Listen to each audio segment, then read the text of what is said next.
Doutor Renato Abirrâmia, boa noite. Boa noite a todos e a todas. Doutor Renato Abirrâmia, a gente ouviu o vice-prefeito de Nova Friburgo, o senhor Marcelo Braulio, dizendo que o número de óbitos na cidade pode chegar a 400 óbitos. Isso assustou muita gente.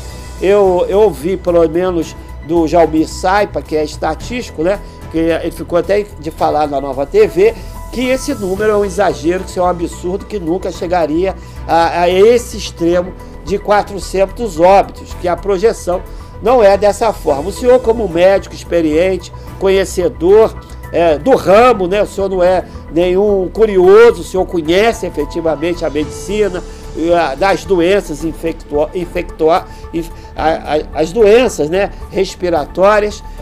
O senhor também concorda com o Jaumir Saipa que isso é um absurdo, é um exagero, que na verdade teria falado uma grande bobagem o vice-prefeito Marcelo Braulio, ou o senhor acha que está com a razão?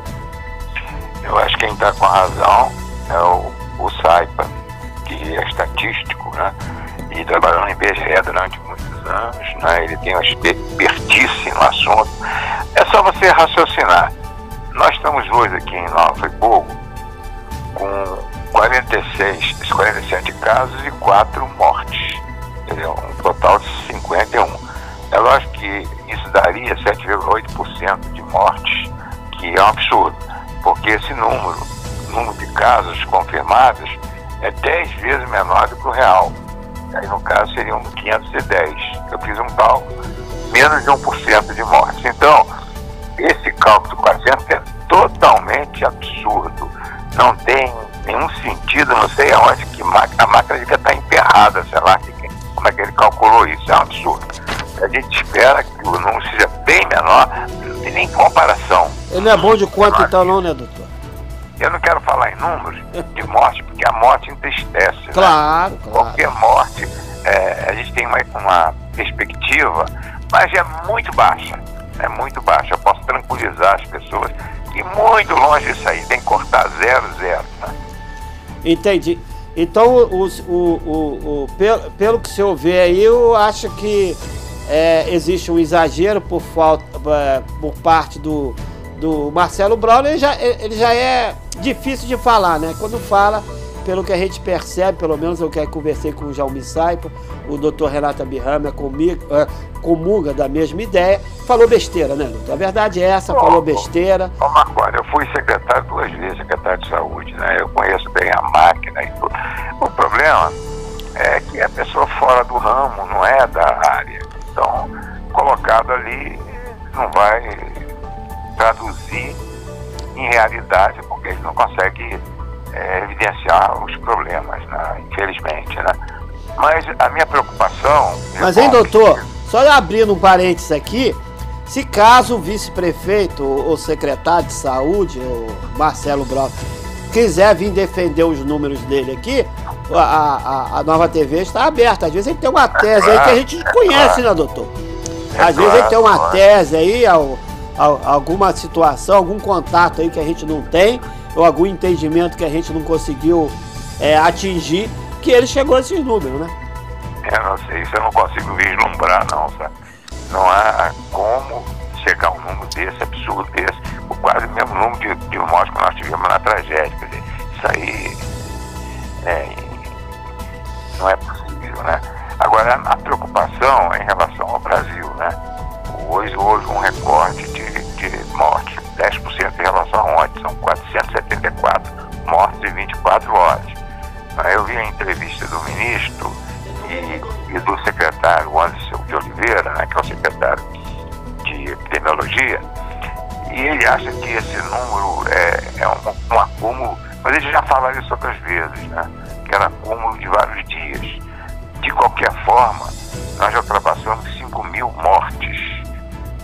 Ultrapassamos, inclusive, a China, que é um absurdo. A China já venceu, né, está tendo um caso local por dia, lá no máximo, e em Wuhan, que foi o epicentro, não tem caso de internação mais nenhum internado em Wuhan. Já pensou?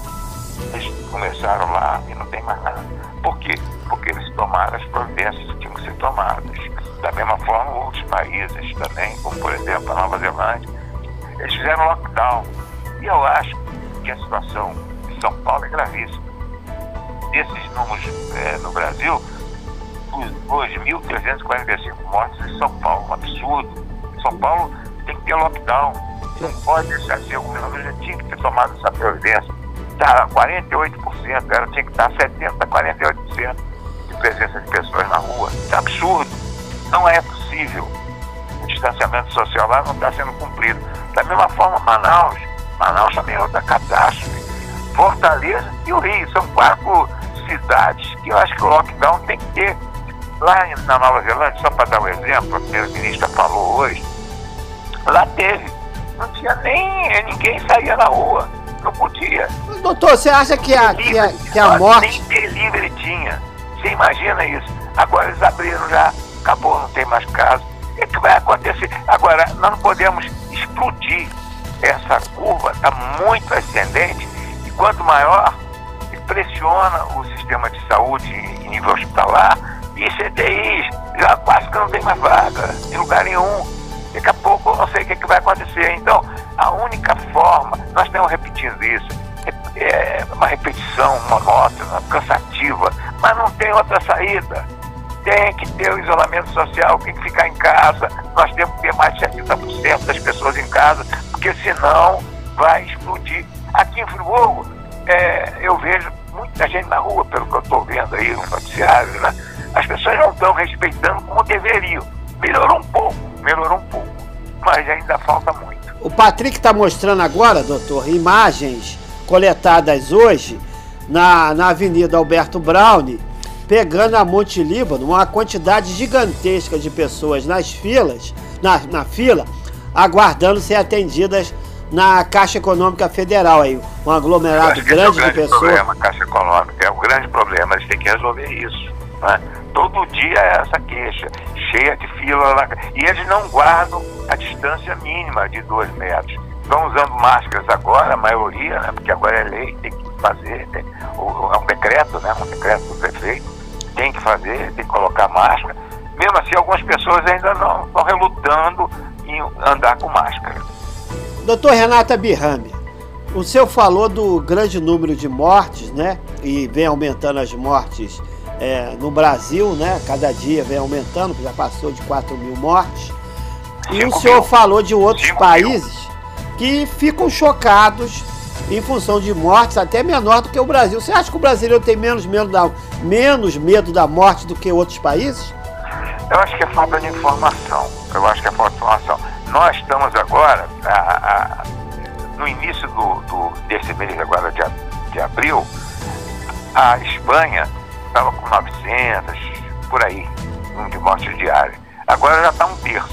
Já começou a diminuir e de uma forma significante, né? Isso aí, nós estamos no dia 28, quer dizer, em 28 dias, né? Dia 1º para cá. A Itália também começou a melhorar muito. Ainda está uma situação difícil. E os Estados Unidos começaram primeiro. O senhor acha que esses governantes vêm abusando do populismo? Você vê que o Trump... Ele é candidato à reeleição. Esse ano tem eleição nos Estados Unidos. Você vê que o Trump, doutor, ele falou até que um desinfetante lá que tomava na veia que matava o vírus. Americanos acreditaram, fizeram isso e foram intoxicados para o hospital. Quer dizer, aqui a gente vê também o Bolsonaro, que na verdade é papagaio de pirata, de macaco de imitação de Trump. Ele não chegou a esse extremo, né? Mas é o que parece, esses governantes, diante de uma certa popularidade, eles abusam dessa popularidade. Parece que entra nas pessoas uma espécie de um fanatismo, né? Vamos dizer assim, um culto, né? Para aquela pessoa e a ignorância toma conta, né? Eu estou vendo aqui, traduzindo aqui o que o Trump disse. Ele disse que o Brasil tomou direção diferente de outros países da América do Sul e se deu mal, né? Quer dizer, como é que pode, né? E que é um mentor do nosso presidente, né? E que no início ele também relativizou o problema da gripezinha, né? Estados Unidos. Ele disse que não ia acontecer, que tal, né? Aí foi seguido aqui pelo nosso presidente, né? Mas ele agora viu que a situação é dificílima, 1 bilhão já de infectados, né? E essas mortes todas, inclusive em Nova York, e agora começa a dar uma melhorada lá nos Estados Unidos. Ele está torcendo para melhorar no mundo todo, né? Porque esse vírus tem uma vida efêmera, ele vai ter, é um ciclo que vai desaparecer. Isso está sendo provado, já está provado na China. Doutor, uma situação que assustou muita gente é que os pesquisadores, pelo menos algumas notícias de jornais, dizendo que pesquisadores chineses, né, eles encontraram em ruas paralelas, né, próximas a hospitais, encontraram no ar uma certa quantidade do Covid-19, o que eles chegaram à conclusão que o Covid-19 ele pode ficar no ar por tempo indeterminado. Nós tivemos um estudo agora que foi divulgado pela Fiocruz no município de Niterói, em que foi encontrado o vírus da Covid no esgoto, né? O que também acende o alerta no que tange a precaução, né? A precaução maior em termos de evitar a contaminação. Então, a cada dia mais que passa, parece que fica mais comprovado que esse vírus ele é muito mais resistente do que a gente imaginava. Ele é eliminado nas fezes, né? Mas não tem transmissão assim, não tem nada provado. E esse negócio do ar também, isso é muito discutível, porque a gotícula ela não demora muito tempo, né? Por isso que são os 2 metros, 3 metros de distância, ela não fica no ar. Por causa do peso, ela cai no chão, não é isso? Esse estudo chinês é furado, hein? Não tem base científica, não. Eu não acredito nisso, não. Você não acredita, não? Fica durante pouco tempo, né? Você não vai fazer, esse vírus não tem nenhum estudo comprovadamente com bases científicas, porque esses estudos, existe muita coisa que é feita rapidamente, sem base, porque nós estamos numa epidemia, então vai tudo, são chamadas verdades efêmeras, né? Não tem o necessário rigor. Muito palpiteiro, doutor. É muito palpiteiro. E o que tem mais? Em relação a medicamentos mesmo, Marconi. Todo mundo fala aí, hidroxicloroquina, que ia curar todo mundo, azitromicina, e cada hora, Anita, acabou, você não tem nem Anita mais para comprar, que é um vermífugo muito bom, né? Nada comprovado, não tem um medicamento, inclusive os antivirais estão fazendo, nós já tem quase 700 pesquisas e estudos em relação a esse medicamento, nós estamos torcendo para que, de repente, eles encontrem uma associação que resolva, né? Os esforços mundiais em torno disso são muito grandes em todo lugar, inclusive aqui no Brasil. Inclusive no Brasil, com todas as nossas dificuldades. Agora, doutor, alguns médicos, né, alguns especialistas, eles disseram que perceberam que pessoas estavam com uma infecção avançada em termos de inflamação no pulmão, né? Mas as pessoas continuavam falando no telefone, não tinham sintoma. E quando via, essas pessoas eram entubadas e morrem de forma muito rápida, né?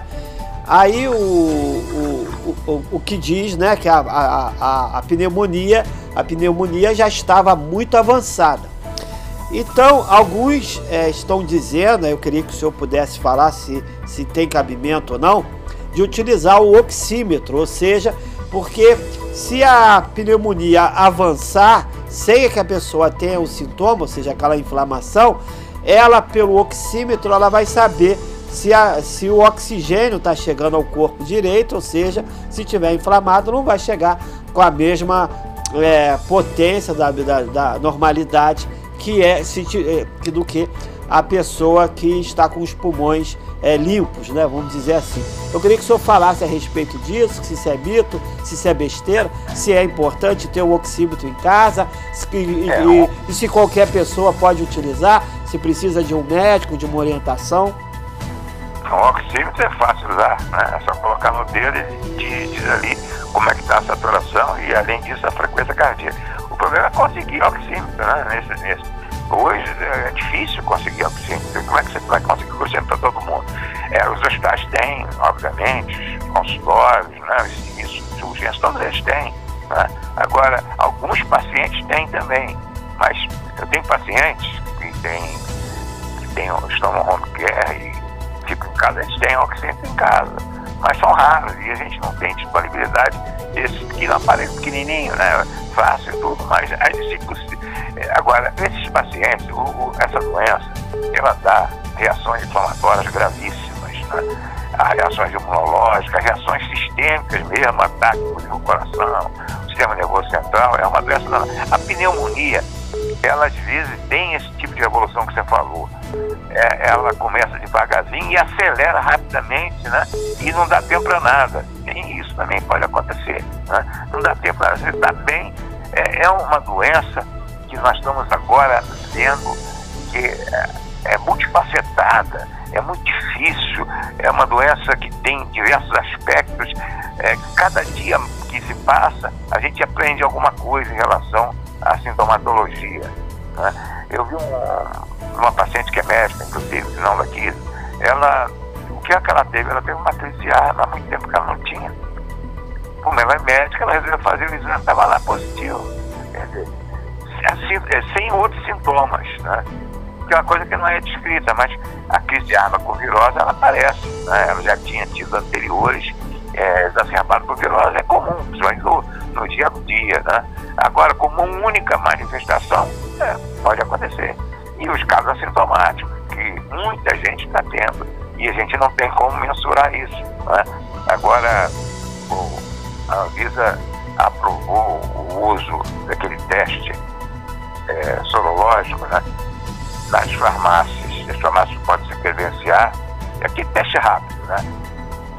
Não é um teste perfeito, ele é usado depois do 7º dia. Se fizer antes, pode dar falso negativo, né? É quando os anticorpos se criam, se aumentam a quantidade para que se possa ser detectado por esse exame. É um exame que é feito durante 15 minutos mais ou menos. É uma imunocromatografia, um exame simples.